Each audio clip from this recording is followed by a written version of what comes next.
Yo, my name is Doms. I like to play games with your moms, the video games and the classic fighters. Classic in commentary, I'm a fighter. I like to troll on any bitch nigga. I'll get a gun and I pull the virtual trigger on your ass. So subscribe to me or else I'll fucking bust a nut on your ass. Yeah. You like that intro, don't you? Huh?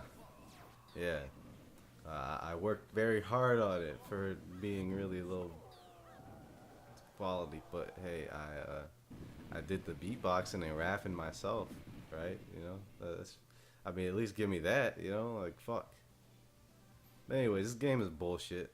I remember playing this game like when I was a little kid, and like I was like just fucking like I would like the arcade cabinet was so huge that like, I had to stand on a little fucking like a fucking stool or something like that.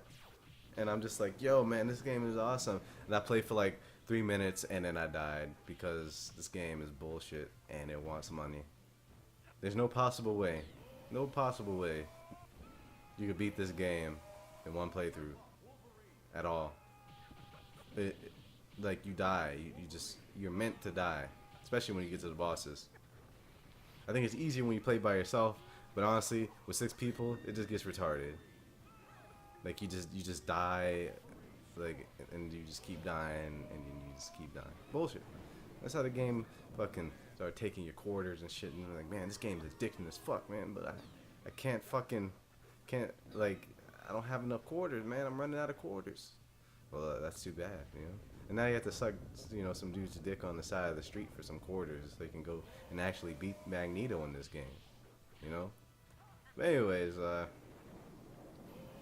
yeah, yeah. Like you ever notice like some people's, you know, were like some people are, you know, just like normal, you know, like they're just like they were normal as a little kid and now they're out doing like all these drugs and being junkies and shit and smoking cigarettes and stuff like that. And I told you not to do that, boy. Told you not to smoke them cigarettes and smoke that weed and drink that scotch, boy. Told you.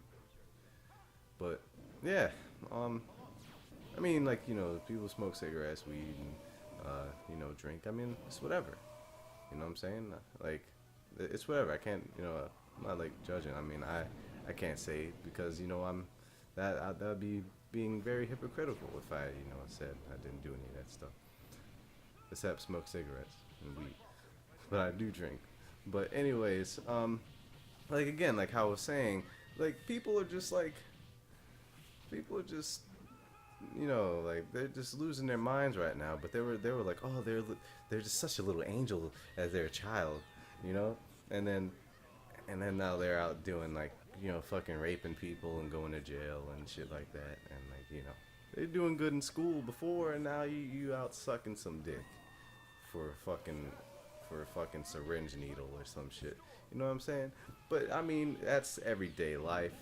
But like what the point what I was getting at is like, you know, like how I was saying that people were are just, you know, getting crazy. I think I was crazy. Like I think I was way more crazier when I was a child.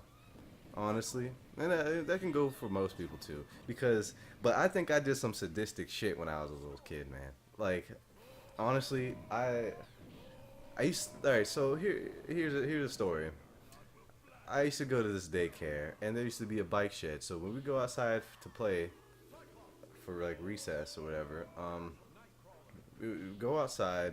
There was a bike shed, and they had like two-wheeler bikes, and you know they had little trikes, and they had two-seater bikes.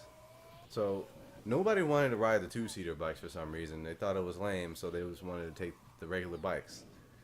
And and nobody wanted to ride the tricycles. Everybody wanted the regular bikes, and there was very limited amount of just, you know, the two-wheel bikes. And people would just would just run. Like as soon as the door opened, people just run straight to the shed, right? And, you know, teachers would be like, oh, whatever, they'll just be inside while the kids are playing. And I would just be sitting there, and I was like, yo, I want a two-wheel bike. I'm tired of riding this bitch ass tricycle.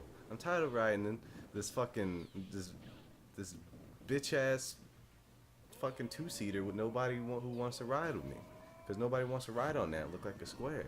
So I I decided, oh, you know what? I'm gonna let these kids run and take these bikes. I'm gonna follow up right behind them. So they all running their bikes and they're fighting over bikes. Like, no, man, this is my bike. This is my bike. I got it first. It's like, oh yeah. And while they're sitting there arguing, I fucking just close the shed and just lock it. I don't know why. I don't know why I did that, but when I closed the shed, like that's when all shit hit the fan for them because like they just started going berserk and screaming like, "Ah, ah, get me out of here!" To start banging on the fucking shed, right? And there's a picnic table, little like couple like 100 feet away, and like I just walked over, sat on that picnic table while everybody was just locked in there, screaming and crying and stuff. And there was a beehive in there too, so it was dark, bees flying around and everything, and like they were just bugging out, and I was just like, yo, yeah, take that, freaking faggots, freaking 6-year-old faggots. I bet you like I bet you that scarred them too, and I bet you a lot of them are scared. Were scared of the dark and and probably scared of locking the door and stuff, and that probably like caused like some mental scar on them or something like that. But I was really sadistic, and I found this some type of joy like when the kids were like screaming or something like that. I just found this like sadistic joy, like it was like the best thing ever to me because like but first of all I didn't like any of those kids because they would just pick on me and stuff like that, but like most of them didn't though, but I still locked them in there, and they were in there for a good like 4 minutes before the teachers actually came out and unlocked it, and I was sitting at the picnic table like just chilling and acting like nothing happened. And then like when they were like, "Who locked the door?" Man, I got up and walked away and started playing in the fucking sandbox. You know what I'm saying? Nobody knew what happened. Nobody knew who did it. No one. Nobody knew who the fuck did it. And honestly, like that it was pretty crazy. I mean, I have many child stories to tell you, but that's it for right now. I love you.